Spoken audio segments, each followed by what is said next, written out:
Allez. Donc là, une ouvrière.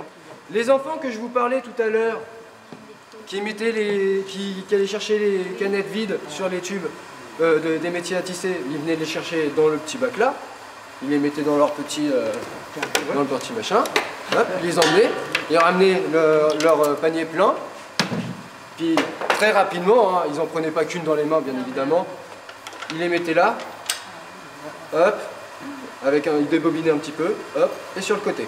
D'accord? Comme ça, la canette, quand elle descend, tout le fil, vous voyez, ça c'est l'ancien fil de l'ancienne canette. Donc il est resté là, sur le côté. Maintenant, celui-là, on n'en a plus besoin.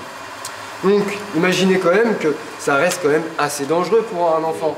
Parce que s'il met ses doigts où il ne faut pas, ces petits boudins, ils disent au revoir. Hein.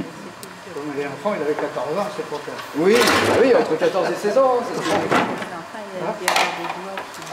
Là, on s'est construit une petite maquette pour vous montrer un peu ce qui se passe lors du changement. Donc là, nous avons la nouvelle canette. Ici, le barillet vide, enfin la canette vide et le barillet plein, plutôt. Dans ce sens-là, c'est mieux. Donc nous envoyons la canette, la navette sous le barillet. Le marteau, c'est moi. C'est pas pour autant que je le suis. Et voilà ce qui se passe. D'accord? Donc si l'enfant... Ah oui, ça fait mal. D'accord? Alors maintenant, imaginez-vous, parce que chaque personne dans l'entreprise avait son travail. Le tisseur tissait, le graisseur graissait, le huileur huilait, etc. etc. Hein? Bon, et puis le petit régleur, ben, il réglait. Bon, s'il était un petit peu trop fatigué de la veille, eh bien, qui faisait pas bien attention à ses réglages, la canette, elle pouvait rester coincée comme ceci. Ça veut dire que la nappe supérieure, là, vous lui dites au revoir. Ça veut dire 2520 fils, vous divisez par 2, vous savez le nombre de fils à rallonger et à rentrer. D'accord? Au pire des cas, il règle le marteau pour qu'il tape 30 secondes trop tard. Ça tape à côté. Déjà d'une, ça casse la canette, ça peut casser la navette, mais en plus ça peut la soulever pour l'envoyer en l'air. Ouais. Une navette, en moyenne, ça va entre 80 et 110 km/h au milieu du métier. C'est des vrais projectiles. Ouais, ça casse les métiers. C'est bien du métal et il est bien pointu. Dans les jambes, ça fait mal.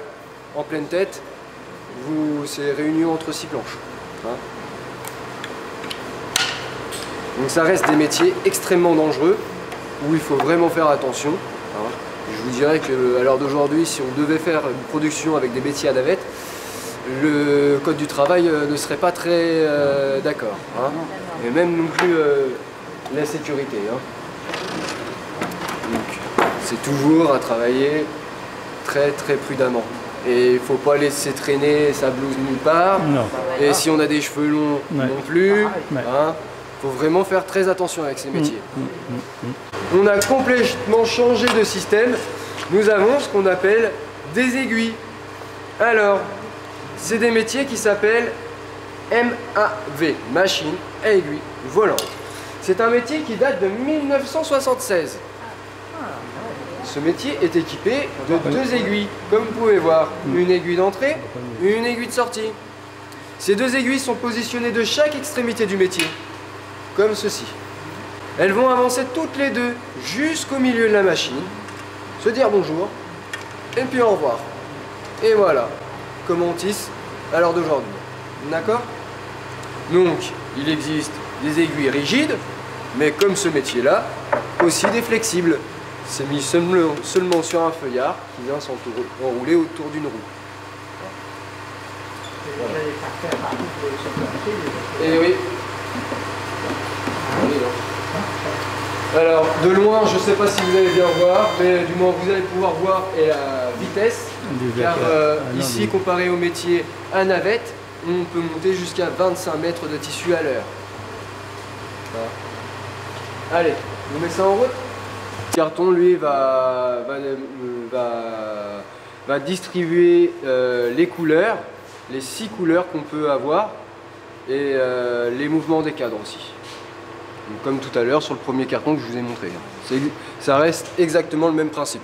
Sauf que la forme change, c'est juste que c'est du plastique maintenant. Voilà.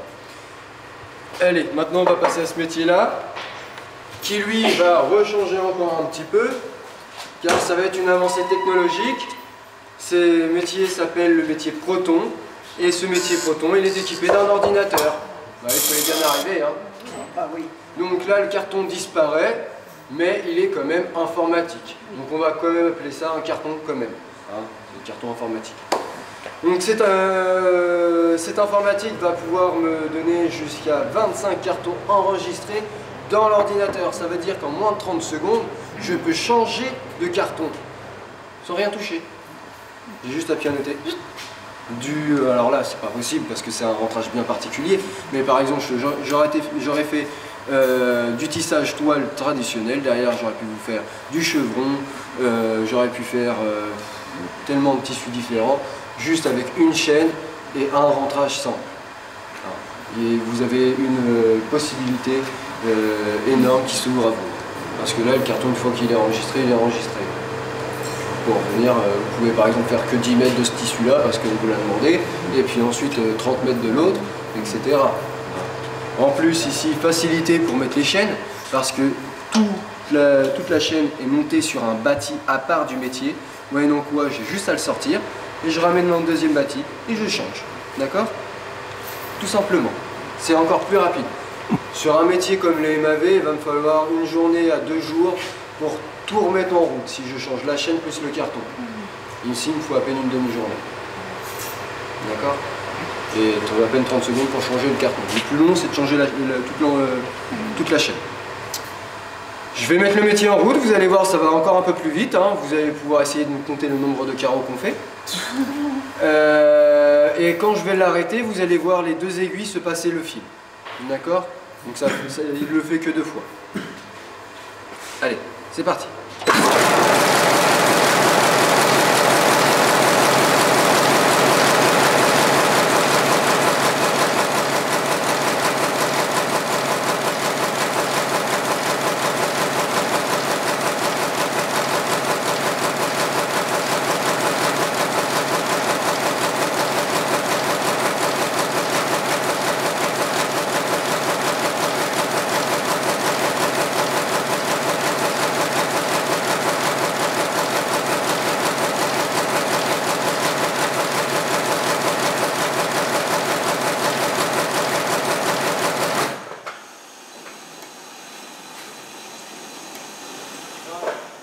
Comme on va tout... Bon, après, il faut aimer. Oui. De manière, tous les articles que vous avez pu voir sur nos métiers à tisser sont revendus par la suite à notre boutique. Donc nous, on fait un petit peu de production pour notre boutique. Hein. On donne ça à des bénévoles qui nous confectionnent tout ça. Et puis on revend. Voilà, ça nous aide, nous, à racheter des chaînes par la suite. À payer les salariés, à entretenir les locaux, etc. etc. Voilà, voilà. Allez, on va pouvoir aller vers la dernière machine et ensuite je vous laisserai aller voir Monsieur Levaret qui vous présentera les indemneries et les poils de jouy. Alors ici on est sur la dernière visite, sur la dernière machine, excusez-moi. Donc cette machine s'appelle la visiteuse. Et va servir au contrôle qualité, tout simplement. On va vérifier le tissu des ouvrières, donc la coupe, le rouleau qu'on a fait, on va la mettre là. Ensuite, le tissu va défiler devant l'ouvrière et cette ouvrière va regarder s'il y a de malfaçons, de défauts ou des taches dans le tissu pour le vérifier, tout simplement. Et si elle voit quelque chose, elle est obligée de mettre un petit fil rouge sur le côté. Ce petit fil rouge, ça s'appelle une sonnette, c'est pour dire à la confection: attention, morceau défectueux, ne pas utiliser. C'est pour dire on tire la sonnette d'alarme. Voilà. Une fois qu'on a mis ce petit fil rouge, on le note dans un rapport, hein, parce que chaque ouvrière tamponne son tissu, il faut le savoir, et que du coup, on va noter l'ouvrière, et chaque défaut va être mis. Chaque tâche, chaque imperfection, etc. Et à la fin, tu as fait tant de mètres, tu as fait tant de défauts, tu es payé tant. Voilà, toujours même histoire. D'accord? Donc voilà. Voilà, pour moi c'est fini. Eh ben, merci. Oh, merci. Merci à vous.